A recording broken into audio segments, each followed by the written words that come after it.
Bien, aquí hay que hacer un análisis en distinguir qué es lo que es un argumento más fuerte y profundo o sólido de lo que es un argumento que pudiera ser verdadero o plausible.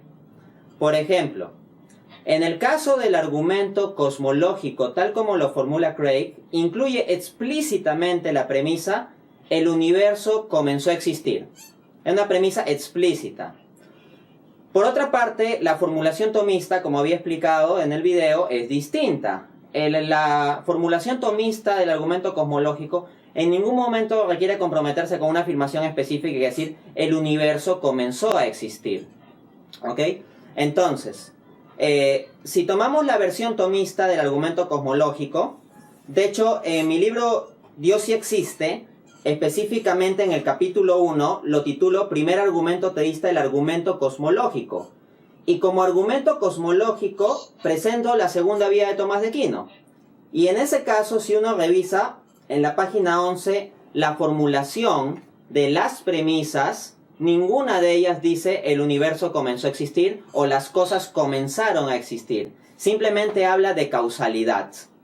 Entonces, se habla así de causa primera, pero aquí es bien importante entender que en el lenguaje tomista, primera no se refiere a una anterioridad temporal, sino a que ontológicamente es más excelso, más primario, es decir, que los demás seres dependen para su causalidad del ser que es la causa incausada.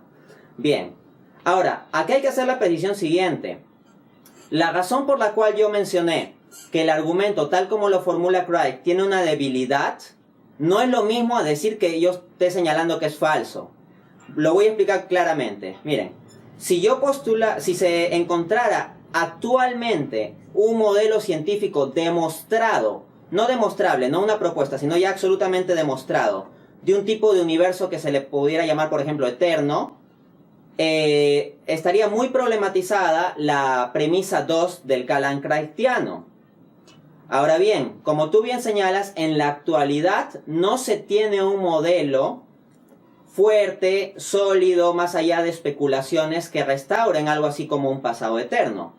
El propio Craig, en su libro, en el capítulo de su libro The Bagwell Companion to Natural Theology, lo que hace es analizar un conjunto de modelos que pretenderían científicamente, pero más que con comprobaciones empíricas, con modelos matemáticos, teóricos, restaurar un pasado eterno. Y muestra que a final de cuentas no llegarían propiamente a restaurar un pasado eterno. Entonces, hasta el presente, el modelo o el argumento cosmológico de Craig no habría sido afectado por un modelo científico de tal tipo. Pero eso no quita la posibilidad futura de que pueda suceder. Y el solo hecho de que Craig haya tenido que darse el trabajo de interactuar con esos modelos para mostrar explícitamente como necesario para su argumento que no restauran un pasado eterno, es muestra de que potencialmente, no digo actualmente, sino potencialmente podría verse afectado por eso. Entonces, no es que el argumento sea falso, pero su formulación, al ser más circunscrita, menos general, y al depender de una premisa tan específica como decir el universo comenzó a existir, potencialmente puede ser más débil que la visión tomista. En el caso de la visión tomista, como expliqué, no es que plantee Tomás de Aquino que el universo es eterno, ni que yo sostenga tal cosa, sino lo que se dice es que incluso si hubiese fuera el caso, o sea, más que eterno en el sentido en que es eterno Dios, que el universo tenga una duración temporal ilimitada, incluso si eso pudiera ser así, no afectaría al argumento. Ese es el punto, ¿no? Entonces, en mi libro sobre la existencia de Dios, Dios existe como pregunta, y en el nuevo, Dios sí existe como afirmación con signo de admiración, en ambos libros yo abordo temas de discusión de cosmología y defiendo la tesis de que hay muy buenas razones para pensar que el universo tuvo un inicio. Pero eso es para reforzar el argumento. Pero mi argumento no depende de esa condición. Es por esa razón que creo que en términos filosóficos es más general, más profundo y más fuerte. Pero al presente, el modelo de argumento cosmológico Kalam sigue siendo plausible y yo también le apostaría a que el universo debe tener un inicio, ¿no? Entonces simplemente una distinción de una formulación más general, más fuerte. no tanto de que uno haya sido refutado y el otro no, ¿no? Ambos están sólidos actualmente.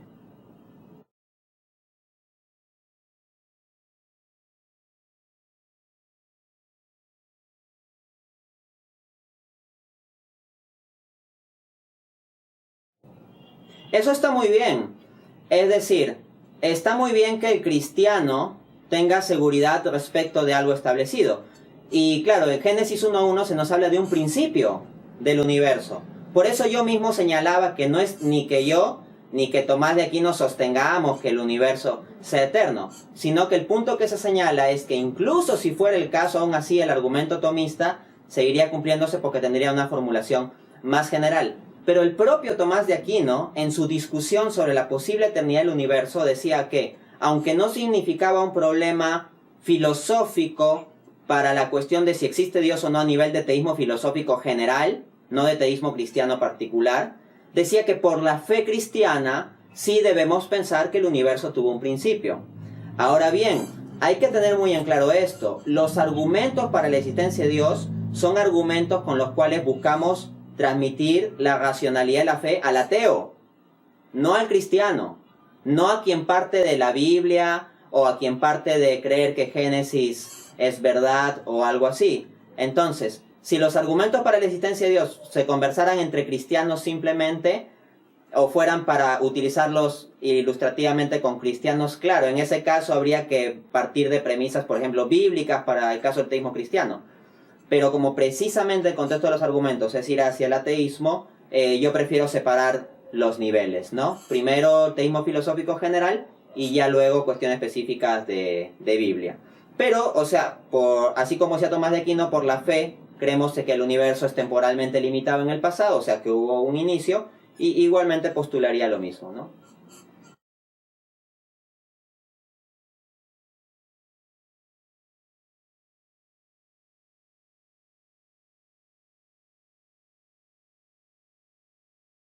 Sí, miren, justo esto era una cuestión que hace unos días estaba hablando con un grupo de apologistas, ¿no? Comencemos primero definiendo la teoría A y la teoría B del tiempo, porque muchas veces no se conoce en qué consisten estas.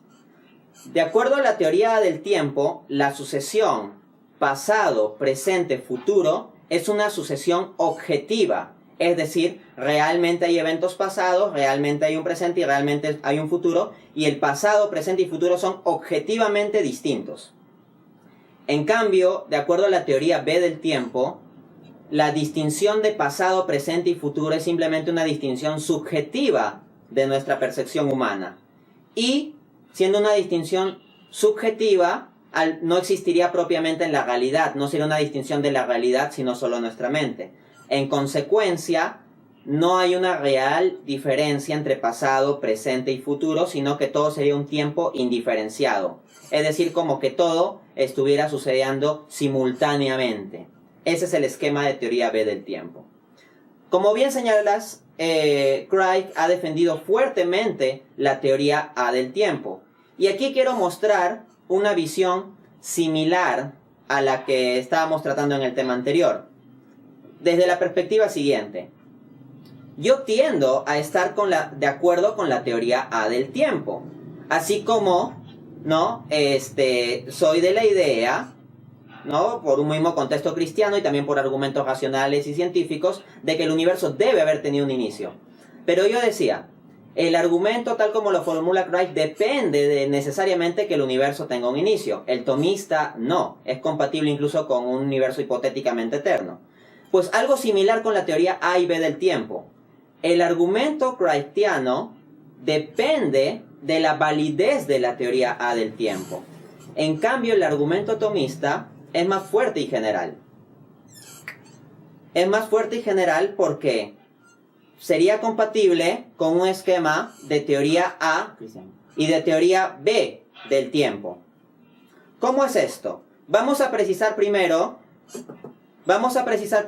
en qué sentido el argumento de Craig depende de la teoría A del tiempo. En una entrevista que está publicado en la página Reasonable Faith en marzo de 2014, tenemos que Kevin Harris entrevista a William Lane Craig precisamente sobre este tema de la teoría A, la teoría B y el argumento cosmológico Kalam. La entrevista la pueden encontrar como ¿Is the Kalam Cosmological Argument Circular? O sea, si es que el argumento cosmológico Kalam es un argumento circular, o sea que cae en la falacia de razonamiento circular. Y bueno, un punto interesante de la entrevista es que el entrevistador Kevin Harris le dice a Craig, abro cita, traduciendo del inglés, ¿no? El segundo problema con el argumento Kalam, de acuerdo a él, es decir, de acuerdo a alguien que estaba criticando a Craig, es con la teoría A del tiempo. Él dice, o sea, el crítico, que el argumento cosmológico Kalam depende enteramente de que uno sostenga la teoría A del tiempo como opuesta a la teoría B. A esto Craig responde, yes, es decir, sí. Entonces, aquí Craig explícitamente reconoce que el argumento cosmológico Kalam depende enteramente de que uno mantenga la teoría del tiempo. ¿Por qué razón? Porque como la segunda premisa dice, el universo comenzó a existir, decir comenzó implica hablar de que algo realmente se dio en un pasado objetivamente distinto de este presente. Entonces, como digo, yo mismo tiendo a estar más de acuerdo con la teoría A del tiempo, me parece más racional, más razonable. Sin embargo, también reconozco que hay una amplia y compleja discusión entre filósofos y cosmólogos sobre si la teoría A o la teoría B del tiempo es mejor.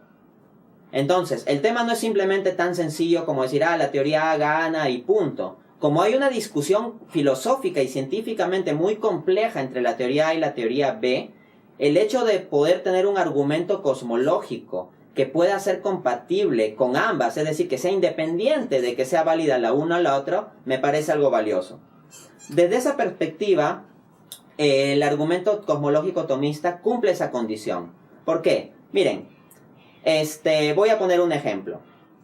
Imaginemos que es cierta la teoría B del tiempo, es decir, que todos los sucesos están sucediendo simultáneamente, todos a la vez, todos al mismo tiempo, ¿ok?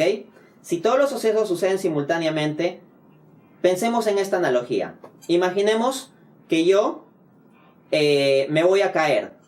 Ese sería un efecto o una situación, que me voy a resbalar, pero no me caigo. ¿Y saben por qué no me caigo? Porque me agarro de una persona que está parada a mi costado, en el mismo periodo temporal, me agarro de una persona que está parada a mi costado y que no se está cayendo. Pero resulta que me percato que la persona también se está tropezando. Y entonces nos caeríamos los dos. Pero resulta que esta segunda persona se está agarrando de una tercera persona. Pero resulta que la tercera persona también se está cayendo. Entonces nos caeríamos los tres. Pero resulta que la tercera persona está agarrada de una cuarta persona. Y todo esto es simultáneo. Todo esto se da al mismo tiempo. Es decir, uno que se agarran de otro simultáneamente. Pero ¿qué pasa si simultáneamente todas las personas de la cadena se están cayendo? Aunque fuera una cadena infinita, si se está cayendo, todo el conjunto se cae. Entonces, aunque estuviéramos en un tiempo indiferenciado, aunque simultáneamente se diera el evento de que una persona se va a caer pero se agarra de otra, pero esta otra se está cayendo y la otra a su vez se está cayendo, si absolutamente todos los de la cadena, y tú puedes agrupar la cadena si quieres de forma circular. Hay quienes caen en la falacia y decir que el argumento tomista depende de una cadena lineal y que se refutaría con una cadena circular. No, te pongo el mismo ejemplo. Las personas se pueden estar agarrando formados en círculos, formando un círculo, y aún así se plantearía el problema de que si todos en la cadena se están cayendo, o sea, de esta cadena de personas, la cadena de personas se cae. En consecuencia, incluso en una estructura circular, o incluso en un tiempo indiferenciado de teoría B del tiempo donde todos los sucesos son simultáneos, aún así se requerirá de una persona que esté claramente agarrada de algo que no se esté cayendo. Por ejemplo, de un edificio, o de un barrote, o de otra persona que esté sólida. Algo en la analogía que sustenta el que todos los demás no se caigan porque es sólido y algo mismo no se está cayendo, sería aquel que posea en sí la plenitud del ser. El ser subsistente, es decir, Dios. Entonces, la perspectiva tomista del argumento cosmológico sería compatible incluso con un escenario de estructura circular, cíclicos o de teoría B del tiempo. ¿Ok? Algo interesante es que en la misma entrevista que le hace Kevin Harris a Craig, hay una parte donde Craig dice que algunos que sostienen la teoría B están de acuerdo con el principio de causalidad. Y esto es interesante porque implica que al menos hay posibilidades filosóficas dentro de la teoría B para plantear el principio de causalidad. No son cosas excluyentes. Es que lo que pasa es que nosotros, los seres humanos, como vivimos en el tiempo, asociamos la causalidad al paso del tiempo. Vemos que la causa es antes del efecto.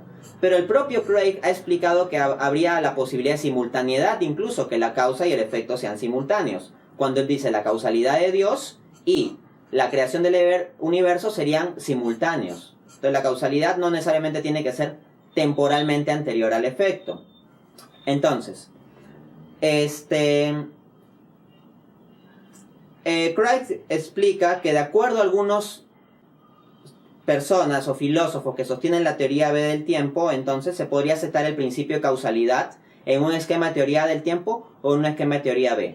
Pues bien, el argumento cosmológico tomista, ¿en qué se basa? ¿Qué expliqué? En la causalidad eficiente. Y esa causalidad eficiente puede ser aceptada por alguien que acepte la teoría A o la teoría B del tiempo. Eso es lo que lo hace más fuerte, más general, sin necesidad de que uno se meta a defender una de estas dos teorías o entrar a esa compleja discusión. Y Craig pone el ejemplo que ellos citan, dicen que un caballo, no importa que los tiempos sean uno después del otro como en la teoría A, o que todo el tiempo exista simultáneamente, que un caballo aparezca en un momento de la nada es irrazonable porque de la nada nada sale. Pues bien, el principio de que de la nada nada sale no necesariamente depende de un origen temporal. Lo que el propio Craig explica en esta entrevista es que, abro cita, los caballos no solo existen en un momento del tiempo sin ninguna explicación. Entonces, sea que ese momento del tiempo sea simultáneo con todos los demás como en la teoría B, o venga antes o después de otros como en la teoría A, el solo hecho de que las cosas no puedan surgir de la nada porque sí, es un principio más general. Y aquí yo creo que está la clave, en la siguiente cita de Craig. Dice: entonces, si tú no eres alguien que sostenga la teoría del tiempo, tú podrías todavía defender algunas de las premisas del cosmológico Kalam. Y especialmente la evidencia científica para el principio del universo, que sería interesante, ¿no? O compeliente, creo, para alguien de la teoría B. Y luego Craig dice: pero para mi defensa del argumento, yo presupongo la teoría del tiempo, ¿no? Entonces, fíjense, lo que dice Craig es que alguien que postule la teoría B podría defender algunas premisas del cosmológico Kalam, porque no podría defenderlas todas. ¿Cuál sería la que no podría defender? La premisa 2, el universo comenzó a existir. En vez de apelar al comienzo del universo, tendría que hablar de la necesidad de causas de las cosas, de que las cosas no surgen de la nada.